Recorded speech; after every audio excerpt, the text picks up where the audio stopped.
Madame, Monsieur, bonsoir et bienvenue aux 19h de ce 25 janvier. À la une de l'actualité, le président de la République a reçu le représentant spécial du secrétaire général des Nations Unies en Libye, Abdoulaye Bathily. Nous l'écouterons dans quelques instants.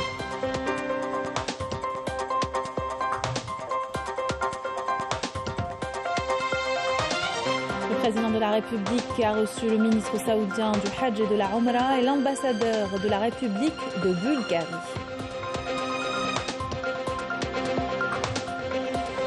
La sécurité alimentaire abordée hier en Conseil des ministres, la Banque nationale de semences, un acquis pour le secteur et un pas vers l'autosuffisance. Zoom également sur le groupe ferrovial spécialisé dans l'industrie ferroviaire et qui retrouve ses couleurs.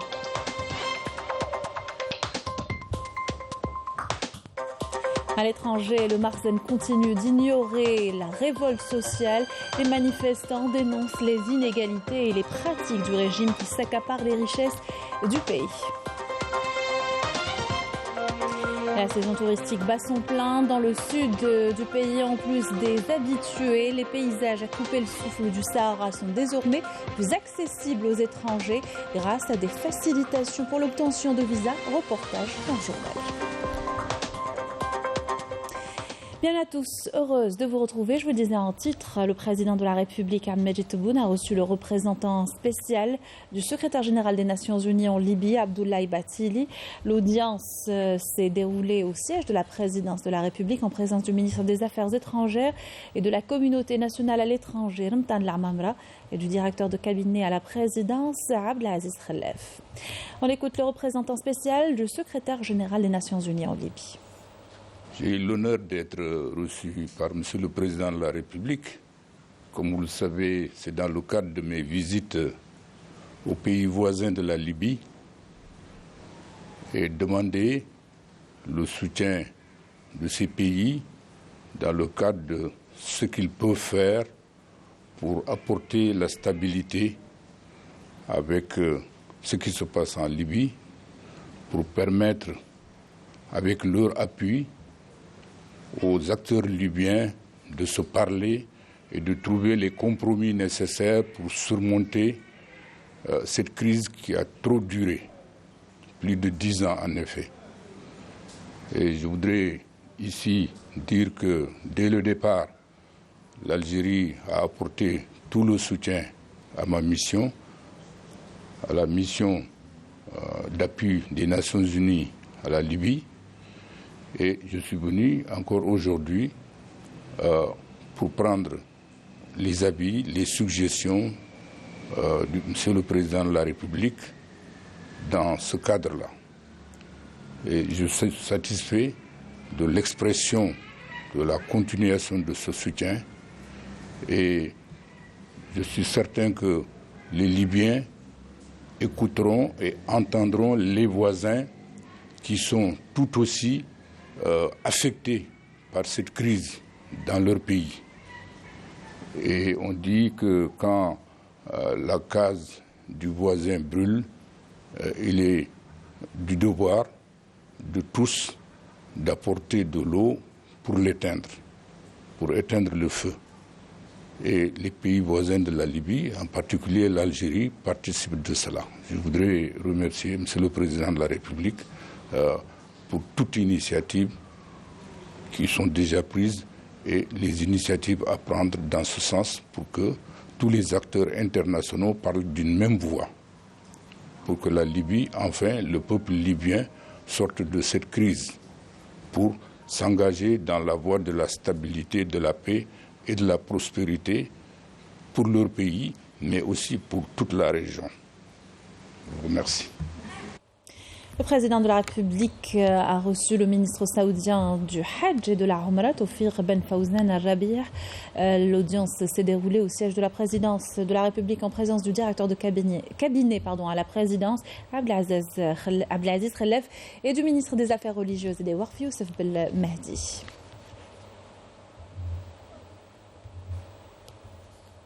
Je vous invite à écouter le ministre saoudien du Hajj et de la Omra. J'ai eu l'honneur de rencontrer le président Abdelmadjid Tebboune. Notre entretien était exceptionnel et fructueux, reflet de la profondeur des relations entre le Royaume d'Arabie Saoudite et l'Algérie. Le serviteur des deux lieux saints de l'islam tient l'Algérie en grande estime. Les relations sont, Dieu merci, très solides entre les deux pays. Je suis donc venu visiter notre pays, l'Algérie. C'est la première fois qu'un ministre du Hajj et de la Umrah effectue une visite dans ce pays afin de souhaiter encore une fois la bienvenue à tous les Hajjis algériens et à tous les Algériens qui veulent accomplir les rites de la Umrah sans restriction aucune. Nous souhaitons bien évidemment la bienvenue à tous les Hajjis de cette année, notamment avec le retour aux quotas normaux du Hajj et la levée des restrictions liées au nombre et à l'âge. Nous nous sommes entendus sur un nombre de 41 300 Hajjis pour l'Algérie et de notre côté, nous veillons à accorder toutes les facilitations aux pèlerins et à leur permettre d'accomplir les rites du Hajj dans les meilleures conditions. Les relations qui nous lient à l'Algérie sont encore une fois très solides, profondes et pérennes. Nous soutenons tout ce qui peut approfondir et renforcer davantage les relations entre les deux peuples et les deux pays. Je remercie l'Algérie pour l'accueil chaleureux qui m'a été réservé. Ce fut une visite fructueuse. Encore une fois, merci. Le président de la République a reçu également ce mercredi l'ambassadeur de la République de Bulgarie, Roumen Petrov, qui lui a rendu une visite d'adieu au terme de sa mission en Algérie. L'audience s'est déroulée en présence du directeur de cabinet à la présidence de la République, Abdelaziz Khelef.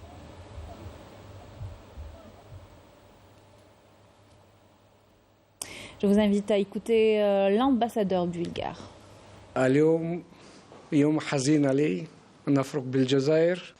C'est une triste journée pour moi car je dois quitter l'Algérie. C'est en même temps un honneur par le président de la République Abdelmadjid Tebboune. Cette rencontre a été l'occasion de passer en revue les relations bilatérales ici entre la Bulgarie et l'Algérie.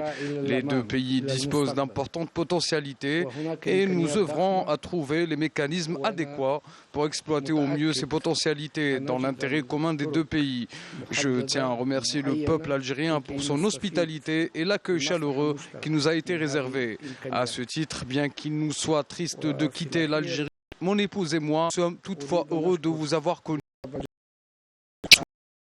Plein de succès.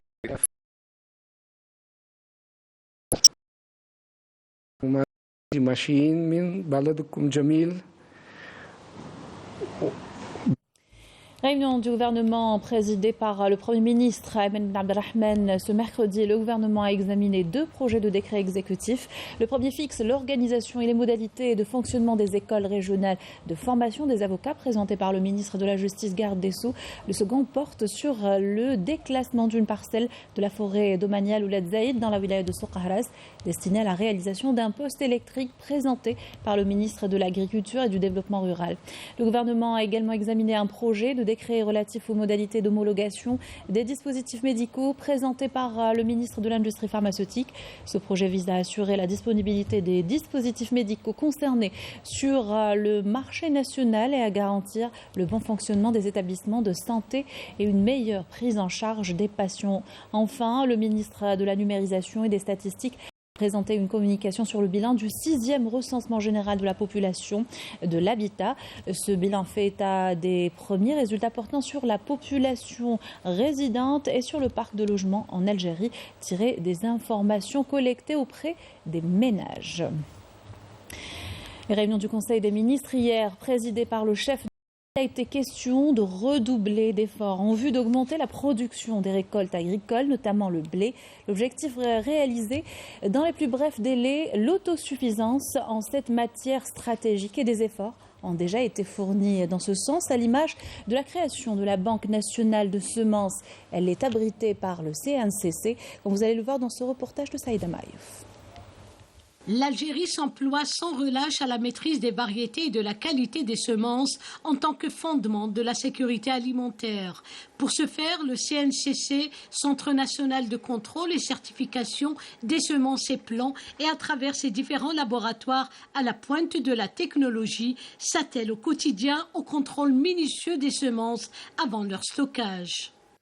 La mission principale du CNCC, en l'occurrence par rapport à l'inscription des variétés de grande culture au catalogue officiel. Donc l'une des étapes de cette inscription est la laisser distinction, homogénéité et stabilité, et donc qui permet de distinguer les nouvelles variétés des variétés déjà inscrites au catalogue. Au niveau du laboratoire des analyses moléculaires pour l'identification variétale, ce laboratoire accompagne la banque de semences afin d'identifier entre les semences les variétés qui sont stockées par l'outil moléculaire. C'est un outil qui est basé sur tout ce qui est acide nucléique. Le CNCC abrite depuis le mois d'août 2022 la Banque nationale des semences, une banque constituée de 5 chambres à même d'assurer la conservation de la biodiversité agricole à travers les semences des variétés et populations des plantes, mais également les semences animales. Et pour cause, les semences demeurent sans nul doute un élément clé pour maîtriser l'agriculture de demain. Si on parle de la céréaliculture, l'objectif c'est présenter à l'agriculteur une semence de qualité, une graine saine de qualité, parce que vous savez, la céréaliculture, elle passe par plusieurs phases, par plusieurs générations. La création de cette banque, elle assure la sécurité alimentaire, sachant que la sécurité alimentaire, elle est liée à la souveraineté nationale. La céréaliculture, filière stratégique, est un poids loin d'être négligeable dans l'économie nationale, outre son implication directe dans la sécurité alimentaire. Le secteur de l'agriculture déploie à ce propos des efforts colossaux afin d'augmenter les surfaces cultivables, améliorer les techniques culturales et accroître les rendements. Le secteur de l'agriculture a engagé vraiment un ensemble de mesures afin de vraiment, c'est-à-dire d'augmenter la production et rationaliser les importations, notamment en blé tendre. Parce que dans la balance commerciale, donc on a vraiment un déficit dans la production de blé tendre. Nous sommes un pays vraiment potentiel en production de blé dur et l'orge, avec bien sûr une couverture de blé tendre vraiment minime. Donc notre objectif c'est d'augmenter la production, encore une fois, d'augmenter la production du blé dur, du blé tendre et l'orge à travers un plan d'action, un plan d'urgence qui a été élaboré avec la participation de plus de 50 experts dans la matière. Assurer l'autosuffisance en cette matière stratégique demeure un défi à relever dans les plus brefs délais. Un enjeu majeur à propos duquel le président de la République mettra l'accent sur l'impératif de redoubler d'efforts en vue d'augmenter la production des récoltes agricoles, notamment le blé, et accroître le taux de sa production à 30 quintaux par hectare, d'autant que toutes les conditions sont réunies cette saison pour que l'objectif soit atteint. Toujours en Conseil des ministres, le président a ordonné d'accélérer la création d'une société mixte d'industrie ferroviaire. Nous avons choisi ce soir d'évoquer la réhabilitation du groupe Ferrovial, autrefois fleuron de l'industrie ferroviaire. L'entreprise basée à Annaba a été confrontée durant des années à des contraintes financières. Aujourd'hui, elle retrouve son lustre d'antan grâce à un plan général de relance. Amel Bouarkouba. Le groupe public Ferrovial spécialisé dans la construction de matériel et équipements ferroviaires de Annaba poursuit sa montée en puissance avec un chiffre d'affaires avoisinant les 1 milliard de dinars. Un chiffre appelé à doubler durant l'année en cours à la faveur du plan de relance lancé par la tutelle il y a de cela 2 ans. L'entreprise était liée à un seul client, ce qui était problématique. Nous n'avons pas eu de commande depuis 2017 à ce jour. Mais nous avons lancé une stratégie de développement pour diversifier la production. Outre les wagons fabriqués initialement, nous avons procédé à la modernisation des installations industrielles, des machines et des ateliers de fabrication, ce qui nous a permis de diversifier nos produits destinés à divers secteurs. Ferrovial veut se repositionner sur le marché national, mais aussi vise les marchés internationaux en diversifiant ses produits et ses clients. Ce groupe qui a opté pour l'intégration de la recherche scientifique et la valorisation des compétences techniques a réussi à développer plusieurs produits tels que les locomotives et les conteneurs. Parmi les critères essentiels qui ont permis à notre groupe d'enregistrer ces avancées remarquables en offrant des produits de qualité, il y a incontestablement la modernisation des équipements industriels.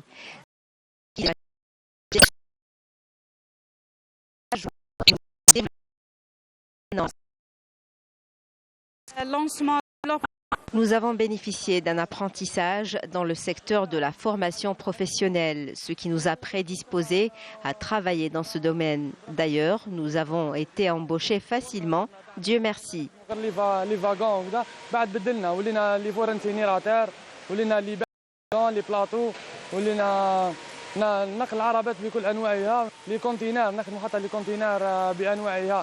Avec un effectif de 600 employés, Ferrovial a réussi à relever le défi après avoir passé de nombreuses années à épurer ses dettes. Le plan de restructuration dont ce groupe a bénéficié a porté ses fruits, lui permettant de retrouver sa place et développer une industrie mécanique de qualité, de quoi faire face au lourd fardeau de l'importation. La Sonelgaz devra équiper gratuitement les foyers de systèmes d'alarme pour prévenir les fuites. Décision du président de la République visant à limiter le phénomène d'asphyxie au monoxyde de carbone. Ce geste simple pourrait éviter des drames et des décès en hausse d'ailleurs en cette période de l'année. Pas moins de 47 personnes ont trouvé la mort asphyxiées rien qu'en janvier. Mejda Jahmoun. On va vérifier le chauffage, c'est-à-dire et la tuyauterie, et le chauffage, et le chauffe-vin, et la cuisine. Sitôt contacté par Mohamed, l'équipe technique de la Sonelgaz s'est rendue à son domicile pour vérifier son installation de gaz. Pour éviter tous les dégâts, j'ai appelé Sonelgaz pour la vérification et je conseille tout le monde de le faire. On s'est déplacé pour vérifier l'installation intérieure. Le client a appelé le 3303 où l'équipe technique s'est déplacée sur le lieu afin de tout vérifier et de régler des éventuelles anomalies. Seuls 8000 clients sur les 9000 que compte la Sonelgaz ont recours à ce service, pourtant indispensable au vu du nombre élevé des victimes du monoxyde de carbone. Les audits effectués par la Sonelgaz révèlent souvent de nombreuses anomalies. Après vérification de l'installation intérieure du client, on a trouvé plusieurs anomalies, manque de conduit d'évacuation, absence de l'aération en plus, le tuyau qui a expiré depuis 2019 et qui est mal placé. Face à cette situation et au risque qu'encourt le client, l'équipe technique a dû couper son alimentation en gaz. Là, on est obligé de couper l'alimentation en gaz vu le danger qui se présente. Même le client il est d'accord parce que c'est sa vie qui est en danger. On est là pour préserver la sécurité du client. Ce tueur silencieux a causé la mort de 103 personnes en 2022, 47 depuis le début de l'année et 402 autres victimes secourues. Les campagnes de sensibilisation de la protection civile s'intensifient également, notamment en période hivernale. Elles appellent à l'installation de détecteurs de monoxyde de carbone pour plus de sécurité. Le détecteur de monoxyde de carbone, c'est un moyen de plus en matière de prévention, de lutte contre les accidents d'intoxication au monoxyde de carbone. En installant ce moyen, cet outil, au niveau du domicile, près du moyen de chauffage ou le chauffe-bain, pas à côté, il faut laisser toujours 1 mètre ou 2 mètres, c'est un moyen d'alerter. Un petit appareil qui ne paie pas de mine, méconnu chez la majorité, mais qui peut sauver des vies. Disponible dans tous les magasins spécialisés, un investissement plus que nécessaire vu les circonstances. Tous les vendeurs d'électroménager doivent obligatoirement vendre les chauffages avec cet appareil. Et pour éviter tout incident, les spécialistes préconisent avant tout l'adoption de bons gestes comme l'aération quotidienne du domicile pendant au moins 10 minutes car le monoxyde de carbone est inodore, incolore et non irritant. Si toutefois vous ressentez des maux de tête ou vous vomissez, sortez vite de chez vous et appelez immédiatement la protection civile. Prudence donc et prenez vos dispositions. Cela pourrait éviter des drames. Célébration du 25e anniversaire de l'installation du Conseil de la Nation. Le président du Sénat, Salah Goudil, rencontre des directeurs d'organes de presse publics et privés dans le domaine audiovisuel et presse écrite. Parmi eux, le directeur général de l'EPTV, Nadir Bourabessi. Il s'agit de commémorer un quart de siècle de couverture médiatique et d'analyse des activités du Conseil de la Nation. Cette institution constitutionnelle qui participe à la construction de l'Algérie nouvelle. Je vous invite à écouter le président du Conseil de la Nation, Salah Goudil. يعني شوف الوضعية نتاع الجزائر اليوم من الناحية السياسية ولما قلت باللي كيفاش نحافظ على الاستقلال نتاعنا السياسي أيضا لازم نحافظ عليه من خلال الاقتصاد لازم الاقتصاد نتاعنا يتحرر أيضا لازم الاكتفاء الذاتي هذا نوصل للاكتفاء الذاتي واليوم عندنا إمكانيات باش نوصل للاكتفاء الذاتي باش نكونوا حرار باش الكلمة نتاعنا تكون قوية في المحافل الدولية في العلاقات الثنائية ولا دولية الكلمة نتاع الجزائر تكون قوية يعني اليوم السلاح نتاع الإعلام عنده أهمية كبيرة وانتم عندكم دور كبير ودور تاريخي نقدر نختلف في الآراء نختلف في التوجهات نختلف ولكن الشيء اللي وحدنا هي الجزائر الشيء اللي يمس الجزائر قال حبس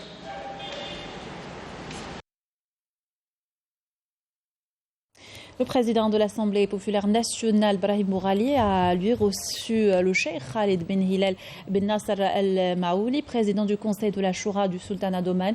Et la délégation qui l'accompagne. La visite de cette dernière entre dans le cadre de la participation à la 17e conférence de l'Union des Assemblées des États membres de l'OCI que l'Algérie abritera le 29 et le 30 janvier en cours. Justice, le ministre de la Justice, garde des Sceaux, Abdelrachid Tabi a reçu aujourd'hui son homologue nigérien, Akta Abdoulaye Mohamed. Les deux parties ont discuté des voies et moyens de développer la coopération bilatérale dans le domaine de la justice. 3 accords de coopération judiciaire ont été signés à l'occasion. Le premier dans le domaine civil et commercial, le deuxième relatif à la coopération dans le domaine du droit pénal et le troisième relatif à l'extradition des criminels. Coopération toujours, mais algéro-française. Début ce matin de la 9e session des consultations politiques entre les deux pays au niveau du secrétariat général du ministère des Affaires étrangères et de la communauté nationale à l'étranger. La rencontre a été coprésidée par le secrétaire général du ministère, Ammar Bellani, et son homologue française, Anne-Marie Descotes. Les deux parties ont abordé les relations bilatérales et l'opérationnalisation de la déclaration d'Alger sur le partenariat renouvelé en Algérie entre les présidents des deux pays en août dernier. Et c'est dans une ambiance empreinte de piété qu'a été inhumé aujourd'hui Abdelkader Othman et cheikh de la Zawiya Ali Ben Omar de Tolga, décédé hier. Le défunt a été enterré en présence du recteur de Jama al-Jazair, cheikh Mohamed Ma'moun Al-Qassimi Al-Husseini, de représentants des Zawiya et d'une foule de citoyens des 4 coins du pays. Le président de la République avait adressé hier un message de condoléances à la famille du cheikh dans lequel il a affirmé que le défunt était un des éminents chouyours de la Zawiya de Tolga, une destination de tout temps prisée des érudits et des savants. 11 éléments de soutien au groupe terroriste et 48 narcotrafiquants arrêtés. Des tentatives d'introduction de grandes quantités de drogue provenant des frontières avec le Maroc mises en échec lors d'opérations distinctes à travers le territoire national. Des résultats de qualité qui reflètent la vigilance, la disponibilité permanente de nos forces armées. Le bilan opérationnel de la semaine écoulée par Walid Yousfi. Dans le cadre de la lutte antiterroriste, 11 éléments de soutien aux groupes terroristes ont été arrêtés dans des opérations distinctes à travers le territoire national. Par ailleurs, et dans le cadre de la lutte contre la criminalité organisée, des détachements combinés de l'ANP ont arrêté en coordination avec les différents services de sécurité lors d'opérations exécutées à travers les régions militaires. 48 narcotrafiquants ont mis en échec des tentatives d'introduction de grandes quantités de drogue provenant des frontières avec le Maroc, s'élevant à 8 quintaux et 33 kg de kif traités, tandis que 350 grammes de cocaïne et plus de 700 000 comprimés psychotropes ont été saisis. À Tamanrasset, Bokjbadi Mokhtar, Ingzam, Janet et Tindouf, des détachements de l'ANP ont intercepté 184 individus et saisi 20 véhicules, 150 groupes électrogènes, 78 marteaux-piqueurs, 5 détecteurs de métaux, 10 tonnes de mélange de pierres et d'or brut, ainsi que des quantités d'explosifs, d'outils de détonation et d'équipements utilisés dans des opérations d'orpaillage illicites. Alors que 15 autres individus ont été arrêtés et 6 fusils de chasse, d'immenses quantités de denrées alimentaires destinées à la contrebande et à la spéculation s'élevant à 166 tonnes, ainsi que 18 quintaux de tabac et plus de 17 000 unités de diverses boissons ont été saisies lors d'opérations distinctes à travers le territoire national. Par ailleurs, les gardes-frontières ont déjoué en coordination avec les services de la gendarmerie nationale des tentatives de contrebande de grandes quantités de carburant s'élevant à 35 000 litres à Sougharas, Taref, Tebessa, Tamanrasset et Janet, alors que 235 immigrants clandestins de différentes nationalités ont été arrêtés à travers le territoire national. À l'étranger, le gouvernement sahraoui dénonce les pratiques subies par la délégation de juristes sahraouis par les autorités marocaines. La délégation prenait part à la 16e conférence du Front Polisario. Le gouvernement sahraoui appelle le Conseil de sécurité à assumer ses responsabilités en intervenant rapidement et en prenant des mesures adéquates pour mettre un frein aux violations graves de l'occupation. Et le Marzen continue d'ignorer la révolte sociale grandissante. La contestation gagne tout le Maroc. Les manifestants sortent régulièrement pour dénoncer les inégalités et les pratiques du régime qui s'accaparent les richesses du pays. Mariam Damis. Érosion du pouvoir d'achat, inflation qui atteint des pics inquiétants, notamment en ce qui concerne les produits alimentaires. De quoi creuser encore plus le fossé des inégalités entre le peuple marocain et ses dirigeants. Une situation chaotique qui reflète la mauvaise gestion du régime du Marzen. الغلاء في المغرب هلكنا الفقير كيموت كيتوفى نقطة بنقطة بصلا خويا دايرة 1000 فرانك ما عطيش 1000 فرانك لا إله إلا الله محمد رسول الله اش غنقولوا الناس اللي ما خدامينش الحوت غالي كلشي غالي دابا هاد الغلا ما فهمتش أنا بذاتي هاد الغلا يعني جابوا السبة ديال الشتاء وجابوا السبة ديال الكورونا وجابوا السبة ديال المحروقات. Même si les manifestations se multiplient à travers tout le Maroc pour obliger le Marzen à trouver une solution et répondre aux revendications de son peuple, la situation sociale continue de se détériorer. Les secteurs clés, à l'exemple de l'éducation, de la santé et de l'emploi, ne répondent plus aux attentes et aux aspirations des citoyens.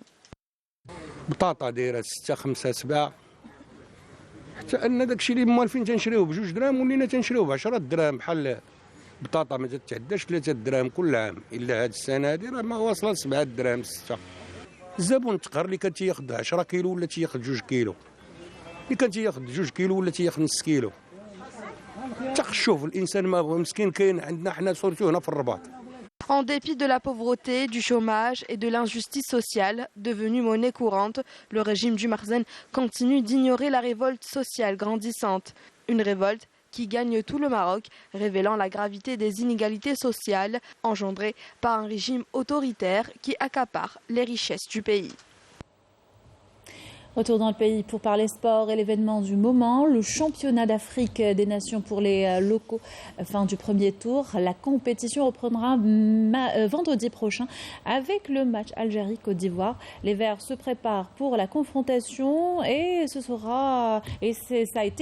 avec une séance d'entraînement cet après-midi au centre technique de Sidi Moussa, suivi d'une zone mixte. Je vous invite d'ailleurs à écouter ces déclarations des poulains de Majid Bougara au micro de Saïd Flak.